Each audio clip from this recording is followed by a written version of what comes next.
Hi, everyone, and welcome to today's podcast episode, which is titled Where Are Clients Actually Finding Therapists? Now, why are we chatting about this? I have talked about this before, and the reason why I'm bringing it up again is yesterday on one of my community calls. This was kind of the conversation thread that was coming up around social media in that there was a few members just kind of feeling a bit exacerbated. Oh, I can't even say that word. The reason why I'm bringing it up again is because the trend that I see that is continuing is therapists feeling this pressure that they should be on social media and they don't want to be on social media, and they're basically going around in circles and getting themselves tied up in knots with lots of shoulds over their head. It's definitely something I see inside my own membership community, which is basically poor therapists pulling their hair out over social media, going down all sorts of rabbit holes of either trying to be influencer level status and quality of content that they're creating, or they just are in such a paralysis about what to post that they're not doing anything, and they're going round and round in circles saying, oh, I should be on Instagram and I should be doing this and I should be doing this, but they're so worked up about it that they're not actually doing anything at all. So I just wanted to put a little bit of context into should we be focusing our attention on social media? If so, how much? What might that look like? Or are we getting distracted and putting all our energy into a basket, which perhaps isn't going to be fruitful for us? So that's what we're going to chat about. Buckle in and let's go. So the first thing is really looking at the trends of how our clients are potentially finding a therapist just like you. I think that it has evolved and changed so much over the years, just even in the last few years post-COVID. Clients find therapists now is changing at a rapid rate, and it can feel like we're constantly chasing our tail, trying to keep up as things continue to evolve and change. So I wouldn't have thought that a year ago I would be sitting here saying that your clients are probably searching for you and looking for recommendations for you on ChatGPT. That wouldn't have featured in my mind at all a year ago, and now it is a very real thing, and it's happening that therapists are being found through ChatGPT. That being said, I don't think we're quite there yet in that ChatGPT is a main source of search in comparison with Google, and that really Google is probably still king when it comes to searching. So for most people, there's always going to be exceptions. There's always going to be caveats to this. But the reality is that for most clients in the UK and Ireland, that when they are searching for a therapist, their first protocol is likely to be a search engine. So they're likely to go to Google to type in some sort of keyword phrase like anxiety therapist near me or particular type of therapy and their location. That's probably what most people who are very intentional, they're at a point where they've decided they definitely are motivated and wanting to start therapy. They're not just browsing, they're not just looking for self-help, they're not looking for just guidance or supports. They're looking for an actual therapist. So they're very intentional when they're going into Google with their search. They're being very specific. And then what Google is likely to be bringing up usually will be the little Google business profile first. That tends to come up first. So if you are working with clients in particular, in person or in a certain locality or area, you definitely want to have your Google business profile optimize, because some people will just go to that first and look at who is closest in their area. Below that then is generally where the directories will come up. So the key ones that will tend to come up is Counselling Directory and Psychology Today, because they have the budget to do so, that they will rank top. Now, there are lots of other directories that are available. There's loads of conversations that go on in counselling Facebook groups about all the different directories. There's free directories, there's low cost directories, and they might serve a purpose to a certain extent, but the reality is that counselling directory and Psychology Today are the two key players in this that are going to come out top in this search. Obviously, now we are going to be competing with the likes of BetterHelp and organizations like that are also going to have the budget to get those top spots as well. Which means that we have to, as private practice therapists, work harder at ensuring our marketing is more effective. And that, unfortunately, is just a reality of that. So for clients that are doing that search, they're going into Google, they're seeing the Google business profile first, then they're seeing those top directories, and then they're potentially going in and having a search through the directories to find their therapist. There was a recent survey, now when I say recent, it's about 2 years ago, there was a survey by NCPS members around where they were sourcing their clients from. And this survey showed that over 66% of therapists were getting their new clients through directories. So although I will always be preaching about not relying on directories alone, they do continue to get saturated. Although I do preach that we don't want to rely on that, and I wholeheartedly believe that, currently it is still a reputable and reliable source of clients for therapists in private practice. So that is where the majority of therapists are getting their clients from. So what has that got to do with social media then? So the reality is that although the directories are still worth being on and still can be a good referral source for therapists to get clients from, we don't want to rely on that alone, because the reality in 2025, we're nearly getting into 2026, you actually just cannot rely on one referral source alone. You do need to think about having other referral sources. And this is where social media comes in. So I guess what I see an awful lot of is therapists that are investing a lot of time and energy into social media. They're spending a lot of time trying to learn Instagram. And as a result, they're spending so much of their time and so much of their energy on these platforms, but they're getting very little return on that. And the reason why I'm bringing this up today is just as a bit of a reminder that for the majority of clients, they are going to come and look on your Instagram or on your Facebook, but it's often not the first place that they're going to go to. The likelihood is that they're either going to come to your directory profile first, or they're going to find your website first, and then they're potentially going to come to your Instagram or your Facebook or your TikTok to check you out and get more of a feel for you and what you're like. So if you're a therapist and you're literally spending hours and hours a week trying to create content with this huge pressure over your head that you've got to nail Instagram and that you've got to become a pro at it because you need to get clients through it, that it is absolutely possible to get clients directly through Instagram, but it's a much longer process perhaps than what you think it might be. And it is going to take a lot of time to learn the skill of how to market yourself effectively on Instagram, use it with confidence, and know how to engage your audience. That is a reality that is going to take time.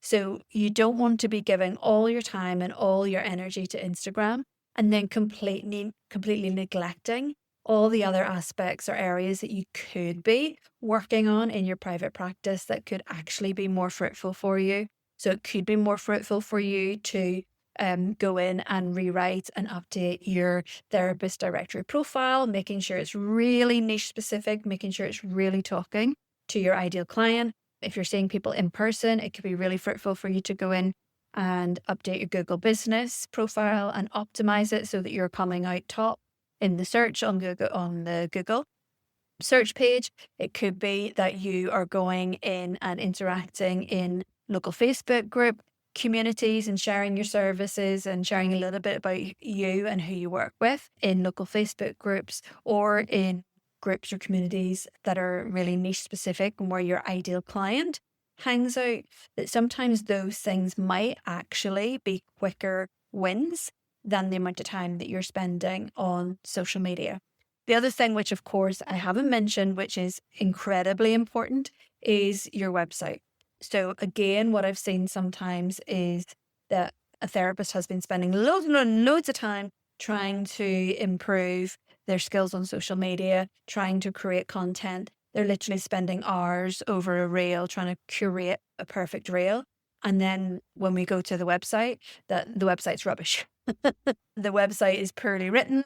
There's broken links in it. It's really slow to load. It's reading like an academic CV. There's nothing that's really personable about it. There's nothing that really gives us a sense of who that therapist is. It's not SEO optimized. So again, think about yourself. If you were choosing a therapist or a coach, if you were choosing to work with someone, you probably are going to want to have a good old look through their website. I would be going to a website first before I would be going to social media. So if your website is looking really rubbish, why are you spending your time on Instagram trying to master that when there's much better work you could be doing on your website? You could be working on your SEO. You could be doing things that will help your ideal client to find your website in the first place, if that's where they are more likely to be going. Now, I'm saying this as someone who's getting on a wee bit. And so I think the little caveat to this is it's quite common that depending on what age we are as a therapist, that we might attract clients who are just like us, especially if we work in a particular niche. Like I work in the niche of disordered eating. So I attract a lot of women with disordered eating, similar age to myself.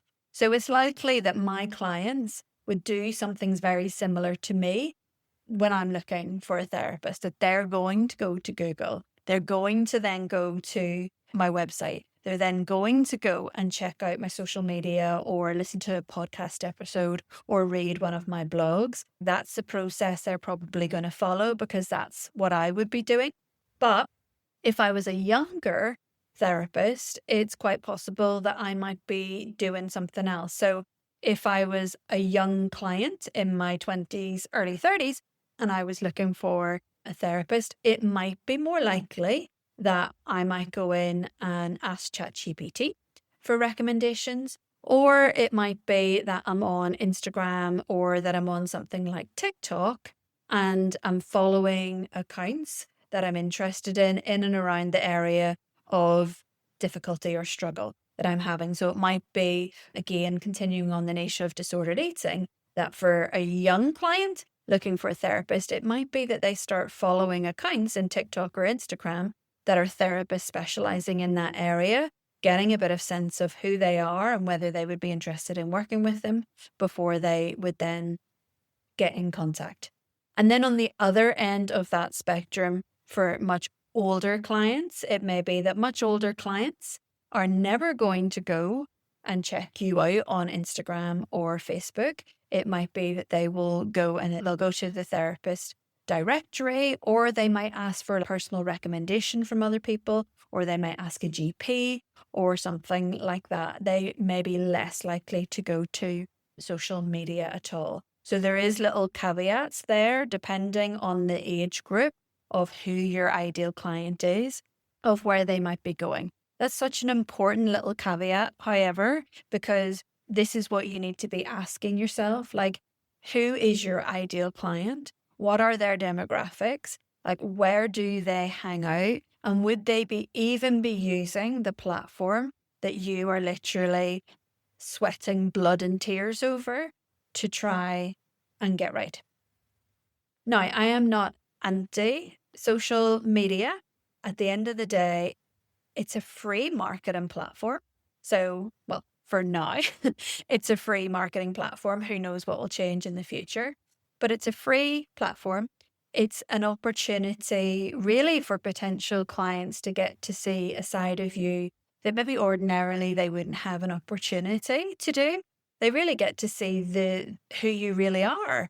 And that again, in building up trust, is really important nowadays, that clients can shop around, they can do really thorough searches, they can think really specifically about the type of therapist that they want to work with, and they can take their time looking for that therapist. So the opportunity for you to show up just as yourself and for your potential client to get much more of a sense of who you are can be incredibly helpful. So there is lots and lots of benefits to using social media to supporting your private practice marketing. And I think it's very much something that you as a therapist need to spend time considering. Is it a worthy investment of your time?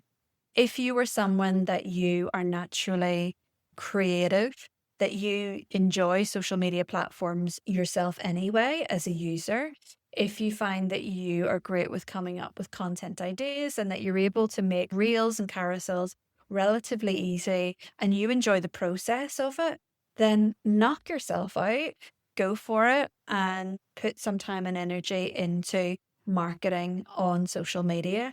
If you're someone that you don't enjoy it, you feel really icky about the thought of using it, you're not particularly tech savvy, you find it really difficult to pick up new things, and you're getting really frustrated with it, I always kind of say to members in my community that, things are always worth trying and experimenting with and exploring.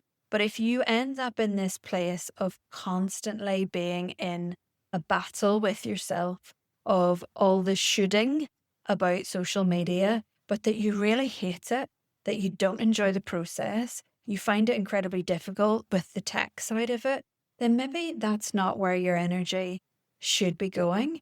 That perhaps there is something else that you could be doing that would be much more beneficial to you. I think it can be very easy for us to see things on social media and for us to draw conclusions about things. And I'm guilty of this myself. So I am an Instagram user.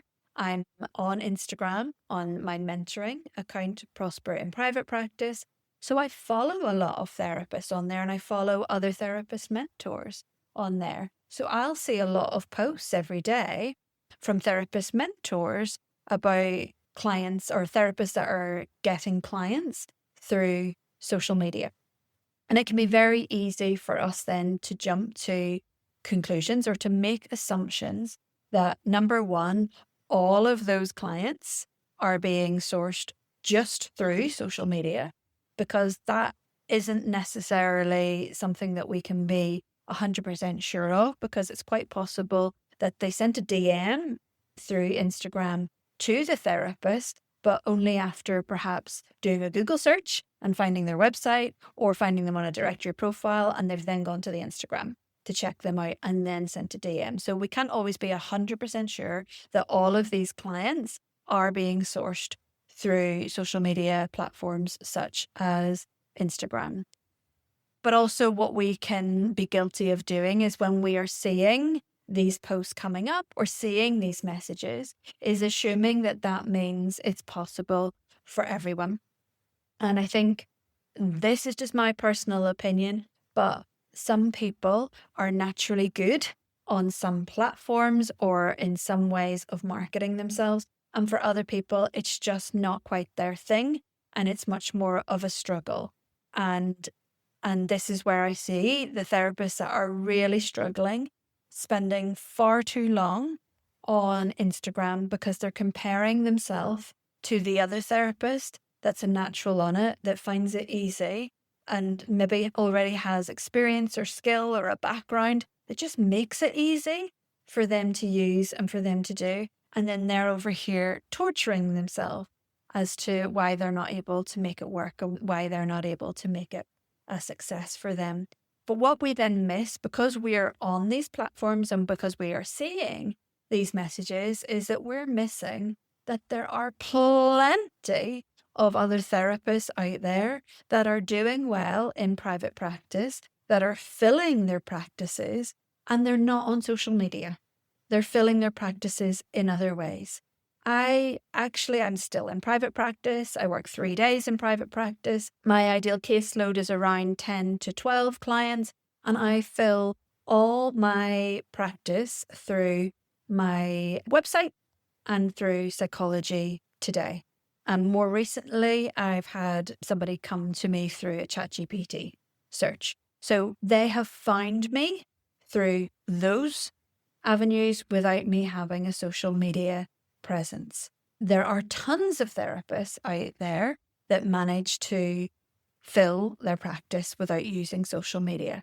So for me personally, my focus has always been around SEO optimization. My attention is now on AI search optimization. That's my focus, and that'll be my referral source for my clients in private practice. But for other therapists inside Facebook group communities and in other places, a lot of them will be filling their practices in other ways, potentially through word of mouth, recommendations, or they will be out networking in their communities. They will be building relationships, perhaps with other therapists who use them as a referral source. They will be doing collaborations with other professionals who can become a referral source. There are lots and lots of other ways that you can market your practice if you do absolutely despise using social media.